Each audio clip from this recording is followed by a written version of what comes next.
오늘의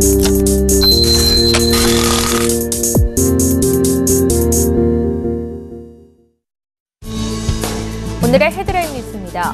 박근혜 대통령 당선인이 교육부 등 6개 부처의 장관을 내정했습니다. 북한 핵실험에도 불구하고 한국과 일본, 중국의 부도 위험 지표가 동반 하락했습니다. 버락 오바마 미국 대통령은 2기 임기 첫 국정연설에서 북한에 대해 강경한 어조로 거듭 비난했습니다. 전기요금 현실화 차원에서 주택용 전기료 누진제 구간이 줄어듭니다. 시청자 여러분 안녕하십니까? 생경제현장의 최현정입니다. 오늘 코스피 지수가 어제보다 30포인트나 껑충 뛰어오르면서 1970선 중반대까지 올랐습니다. 기간에 더불어서 장중에 외국인 투자자도 순매수로 돌아섰던 점이 증시 상승의 원인이 됐었는데요. 자세한 마감 시황 짓겠습니다. 서울경제신문의 한동훈 기자를 전화로 연결합니다. 한 기자 안녕하세요. 네, 안녕하세요. 예, 오늘 마감 시황부터 자세히 전해주십시오. 예, 코스피 지수가 외국인과 기관의 동반 매수로 상승했습니다. 13일 코스피 지수는 전날보다 30.28포인트 오른 1976.07의 장을 마감했습니다. 미국 뉴욕 증시가 전날 상승세로 마감했고 북한의 3차 핵실험에 대한 금융시장 충격 여파가 적어 이날 투자 심리에 긍정적 영향을 미쳤습니다. 국내 증시가 글로벌 증시와의 밸류에이션 격차가 큰 폭으로 벌어진 것으로 나타나면서 외국인과 기관의 저가 매수세가 이어졌는데요. 개인이 3,562억 원치를 순매도했지만 외국인과 기관이 각각 1,125억 원, 2,436억 원치를 순매수하며 지수 상승을 이끌었습니다. 프로그램 매매는 2,518억 원 매수 우위를 보였습니다. 옵션 만기일을 하루 앞둔 가운데 차익 거래가 16거래일 만에 순매수로 바뀌면서 증시 상승에 보탬이 됐습니다. 업종별로는 비금속 광물, 통신업 등이 하락했지만 증권, 보험, 금융업, 전기, 가스업 등이 큰 폭으로 올랐습니다. 시가총액 상위 종목에서는 삼성전자, 현대차, 포스코, 기아차, 삼성생명 등이 큰 폭으로 올랐고요. 반면 현대모비스, SK텔레콤 등이 약세를 보였습니다. 대우인터내셔널이 미얀마 가스전의 상업생산 기대감에 4.29% 올랐고 KTB투자증권, HMC투자증권, 동부증권 등 중소형 증권주들이 한국증권금융의 중소형 증권사 지원 소식에 상승세를 보였습니다. 반면 웅진홀딩스가 회생 계획안과 관련 감자 비율에 대한 우려로 가격 제한선까지 하락했습니다. 예, 앞서 짚어봤던 대로 오늘 국내 증시는 크게 올랐습니다. 하지만 연초 이후로 글로벌 증시들이 많이 올랐던 데 비하면 국내 증시는 지지부진한 움직임을 나타내고 있는데요. 물론 환율 등의 영향은 있었겠죠. 자, 전문가들은 앞으로 국내 증시를 어떻게 전망하고 있습니까? 네, 전문가들은 국내 증시가 그동안 저평가되었던 만큼 그동안 큰 조정을 받아온 정보기술주와 자동차주를 위주로 외국인들이 저가 매수에 나설 것으로 내다보고 있습니다.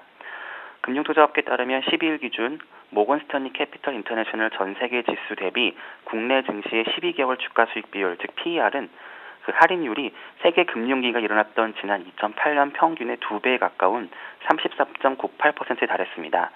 주가 순자산 비율도 지난 2008년 20.16%의 할인율보다 크게 높은 34.32%를 기록했는데요. 이처럼 국내 증시가 세계 증시에 비해 적어도 30% 이상 오를 여지가 있다는 뜻입니다. 이에 따라 전문가들은 국내 증시가 펀더멘털에 비해 저평가되어 있기 때문에 앞으로 시간을 두고 외국인의 자금이 돌아올 가능성이 높다고 판단하고 있습니다.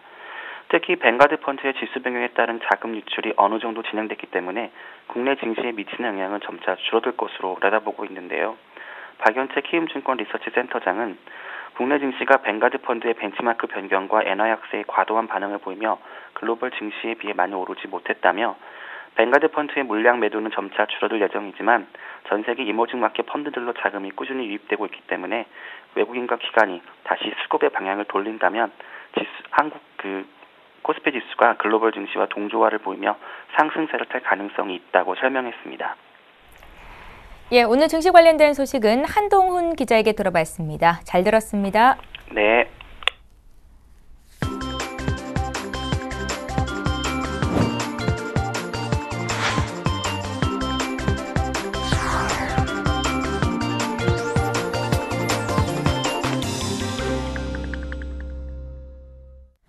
예, 오늘의 주요 뉴스를 전해드립니다. 박근혜 대통령 당선인이 교육부 등 6개 부처의 장관을 내정했습니다. 진영 대통령직 인수위 부위원장은 오늘 서울 삼청동 인수위에서 기자회견을 열고 1차 조각 결과를 발표했습니다. 박근혜 정부의 교육장관에 서남수 현 위덕대 총장이 내정됐습니다. 외교장관에는 윤병세 전 청와대 통일외교안보 수석, 법무장관에 황교안 전 부산고검장, 국방장관에 김병관 전 한미연합사부 사령관이 내정됐습니다. 또 안전행정부 장관에 새누리당 친박계 3선 유정복 의원이 내정됐으며 문화체육관광부 장관에 유진룡 전 문화관광부 차관이 올랐습니다. 내정자 6명 모두 관료를 역임한 해당 분야의 전문가들로 평균 연령은 59.2세로 나타났습니다. 북한의 3차 핵실험이라는 안보 위기 상황에서 법무와 외교 안보 라인이 보수 강성 색채를 띠었다는 평가입니다. 출신 지역은 서울이 3명, 인천이 2명, 경남 김해가 1명이었습니다. 나머지 11개 장관 내정자는 14일 또는 18일 정부 조직법 개정안의 국회 처리 이후 발표될 전망입니다. 북한의 핵실험에도 불구하고 한국과 일본, 중국의 부도위험 지표가 동반 하락했습니다. 금융감독원과 국제금융센터에 따르면 북한이 3차 핵실험을 강행한 10일 한국과 일본, 중국 3국의 국채 신용부도 스와프 프리미엄이 동시에 떨어졌습니다.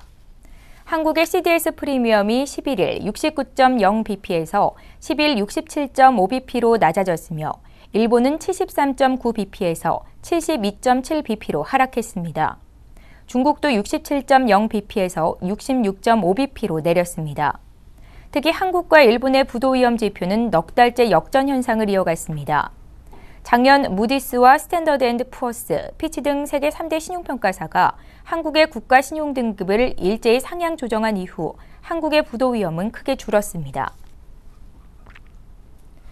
버락 오바마 미국 대통령은 2기 임기 첫 국정연설에서 3차 핵실험을 강행한 북한에 대해서는 강경한 어조로 거듭 비난했습니다. 또 미국 경제의 성장 엔진을 재점화하겠다고 강조했습니다. 오바마 대통령은 현지 시간으로 12일 상하원 합동회의에서 향후 4년 재임 기간의 정책 구상과 어젠다를 제시했습니다. 오바마 대통령은 이날 연설 대부분을 예산 삭감, 일자리 창출 등 경제 문제를 비롯해 총기 규제, 이민 개혁에 집중적으로 할애했습니다.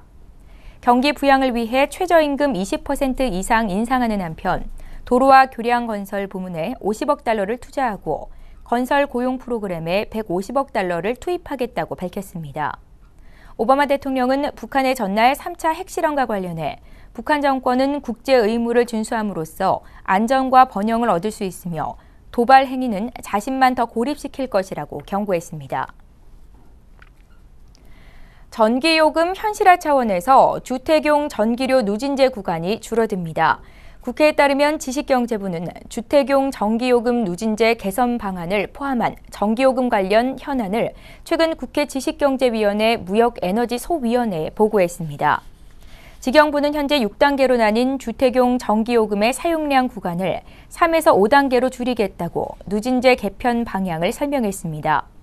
전기료 구간을 축소하면 가장 비싼 구간과 가장 싼 구간의 요금 격차가 기존 11.7배에서 4배에서 8배로 줄어듭니다. 누진제 요금 구간을 줄이면 결국 서민과 저소득층의 부담이 증가할 것으로 전망됩니다. 1월 취업자가 지난해 같은 달보다 32만 2천 명 늘어 한 달 만에 30만 명 선을 회복했습니다. 통계청이 발표한 고용 동향에 따르면 1월 취업자 수는 2,405만 4천 명으로 지난해 같은 달보다 32만 2천 명 늘었습니다. 1월 실업률은 3.4%로 1년 전보다 0.1%포인트 하락했고 실업자 수는 84만 7천 명으로 작년에 비해 6천 명 감소했습니다. 연령대별 취업자 수는 20대가 10만 6천 명, 30대가 2만 6천 명 각각 감소했습니다. 20대 취업자 수 증감은 9개월째 하락세입니다. 반면 50대와 60세 이상에서는 취업자 수가 늘었습니다. 지난달 반도체, 자동차 등 수출 주력품의 수출 가격이 상승한 것으로 나타났습니다. 한국은행이 13일 발표한 수출입 물가지수를 보면 올해 1월 수출 물가지수는 한 달 전보다 0.1%, 전년 동기 대비 8.1% 떨어졌습니다. 농림수산품 수출 물가는 전월 대비 1.2% 내렸으며 공산품은 0.1% 하락했습니다. 공산품 가운데 수출 주력품인 벙커 CU와 휘발유, TV용 LCD 등의 수출 물가는 상승했습니다. 수입 물가 지수는 전월 대비 0.8%, 전년 동월 대비로는 10.6% 각각 하락했습니다. 북한이 어제 기어코 3차 핵실험을 강행했는데요. 관련된 내용을 서울경제신문 유병훈 기자 연결해 듣겠습니다. 유 기자 안녕하세요. 네, 안녕하세요. 북한이 국제사회의 강력한 경고를 무시한 채 어제 핵실험을 강행했습니다. 어떻게 진행이 됐었는지부터 좀 설명해 주십시오. 네, 국제사회의 전방위 압박에도 북한이 어제 3차 핵실험을 강행했습니다. 새 정부 출범이 2주도 남지 않은 정권 교체기에 한반도 위기 지수가 급상승하고 있습니다. 어제 오전 11시 57분경 북한의 함경북도 길쭉은 풍계리 인근에서 규모 4.9로 추정되는 지진이 관측됐는데요. 이를 두고 정부는 폭발 규모 6에서 7킬로톤 상당의 핵폭탄으로 규정했습니다. 지난 1945년 일본 히로시마에 투하됐던 핵폭탄 위력의 절반 수준입니다. 국방부는 이를 근거로 북한이 제3차 핵실험을 했을 것으로 판단하고 군사 대비 태세를 3단계에서 2단계로 한 단계 격상했습니다. 북한도 제3차 핵실험을 성공적으로 진행했다고 어제 발표했는데요. 북한 조선중앙통신은 어제 오후 우리 국방과학부문에서는 2월 12일 북부 지하 핵시험장에서 제3차 지하 핵시험을 성공적으로 진행했다고 발표했습니다. 북한의 핵실험 강행은 결국 국제적인 고립을 자초할 것이라는 자충수가 될 것이라는 견해가 많습니다. 자, 현재 국내 그리고 국제사회에서 논의 중인 대북 제재 수위는 어느 정도입니까? 네, 이명박 대통령과 박근혜 대통령 당선인은 어제 청와대에서 긴급 회동을 해 단호히 대응하기로 의견을 모았는데요.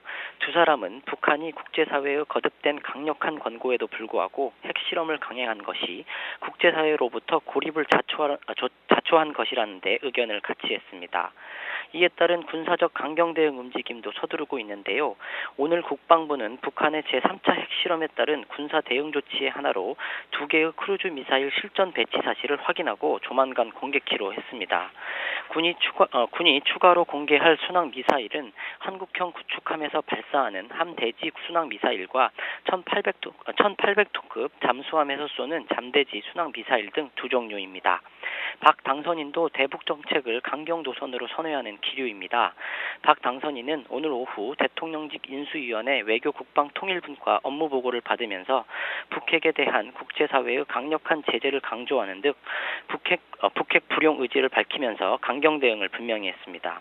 이에 따라 대통령직 인수위는 외교국방통일분과 내에 북핵 태스크포스 팀을 구성키로 결정하고 대북 제재 강화 등 대응책 마련에 나섰습니다. 유엔 안전보장이사회도 어제 한국 시간으로 오후 11시 긴급 회의를 소집하는 등 대북 제재 논의에 나섰는데요. 특히 상임 이사국인 미국과 중국 간엔 양자 협의도 본격화될 전망입니다. 미국은 우선 한미일 공조를 토대로 강력한 추가 제재를 도출해낸다는 생각인데 동시에 중국과 본격적인 양자 협의에도 착수한 것입니다. 캐리 미국 내무부 장관이 북한의 핵실험 이후 양제츠 중국 외교부 장과 통화를 했습니다. 외교가에서는 중국이 과거 두 차례의 북한 핵실험 당시에 결의안에 찬성표를 던졌고 최근 북한의 장거리 로켓 발사와 관련해서도 결의안에 찬성한 점 등으로 미뤄 대북 추가 제재 결의안을 반대하지는 못할 것이라는 관측을 내놓고 있습니다. 그럼에도 중국은 북한을 벼랑 끝으로 볼 경우 한반도 정세가 반복적으로 악화될 가능성이 높다는 점을 들어 내용과 형식 면에서 최대한 대북 제재의 수위를 낮추려고 노력할 공산이 큽니다.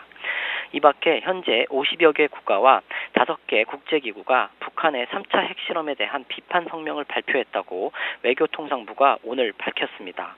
외교부는 국제사회의 북한 핵실험 규탄 입장 발표를 계속 유도할 예정입니다. 국제사회 고립이라는 무리수를 두고도 진행이 된 북한의 3차 핵실험, 그 의도는 어디에 있겠습니까? 다소 좀 짧게 전해주십시오. 네, 북한의 3차 핵실험 강행은 예상대로 미국을 겨냥한 도발입니다. 버락 오바마 2기 행정부 출범과 동시에 오바마 대통령의 의회 연두교서 발표를 앞두고 핵실험을 강행한 것이 이를 반증합니다. 핵실험으로 미국의 핵 군축 협상을 압박함으로써 협상의 판을 키워 더 많은 이득을 얻기 위한 전략으로 해석됩니다.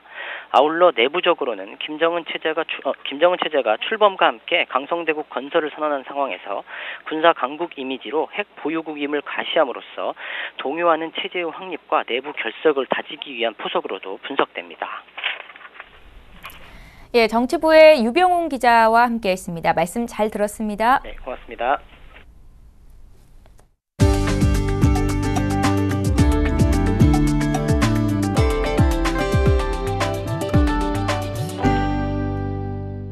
파리바게뜨를 운영하는 SPC 그룹이 온라인 음악 시장에 진출합니다. 이번 사업은 파리바게뜨 등 가맹점의 멤버십 서비스인 해피포인트를 관리하는 계열사인 SPC 네트워크스에서 맡기로 했으며 서비스 이름은 헬룸으로 정했습니다. 헬룸에서 음원을 살 때마다 포인트를 적립해주고 미리 쌓아둔 포인트로 결제도 가능합니다. SPC는 이번 사업을 위해 온라인 음원 업체인 네오이즈 인터넷의 벅스뮤직과 음원 사용을 위한 제휴를 맺었습니다. 파리바게뜨는 최근 제과점업이 중소기업 적합업종에 선정되면서 사업 확장에 어려움을 겪고 있으며 이에 대한 대응책으로 새로운 수익 모델 발굴에 나선 것으로 풀이됩니다. 불황에 시달리는 백화점들이 일제히 명품 처분 세일에 나섭니다. 롯데와 현대, 신세계백화점 등 3대 백화점에 따르면 15일부터 역대 최대 규모의 명품 할인 행사에 돌입합니다. 이들 백화점은 총 850억 원어치의 제품을 최대 80%까지 할인해 판매할 계획입니다. 현대백화점은 15일부터 21일까지 무역센터점과 압구정점에서 해외 패션 대전을 열어 질샌도와 멀버리 등 30여 개의 브랜드를 30에서 80% 할인 판매합니다. 신세계도 15일부터 본점과 강남점, 센텀시티점에서 역대 최대 물량을 투입해 해외 명품 대전을 엽니다. 롯데백화점은 22일부터 24일 본점에서 명품 대전을 실시해 최대 80%까지 할인 행사를 개최합니다. LG전자가 공식 페이스북을 통해 옵티머스 G 프로의 디자인을 13일 공개했습니다. LG전자의 기존 5인치 스마트폰인 옵티머스 뷰 시리즈가 직각 형태였으나 옵티머스 G 프로는 모서리를 약간 둥글게 만들어 그립감이 뛰어난 것이 특징입니다. 앞면에는 미세하게 휜 곡면 유리인 2.5D 글라스를 장착했고 뒷면에는 디지털 큐브 패턴을 적용해 빛의 각도에 따라 반짝거리는 효과를 줬습니다. 제품 색상은 흰색과 검은색 등 두 가지로 나왔습니다. 해상도는 1920-1080의 풀 HD 화면을 장착했으며 이에 따라 인치당 화소수는 400ppi가 됐습니다. 예, 오늘 생경제 현장은 여기까지입니다. 저희는 내일 이 시간에 다시 찾아뵙겠습니다. 시청해주신 여러분 고맙습니다.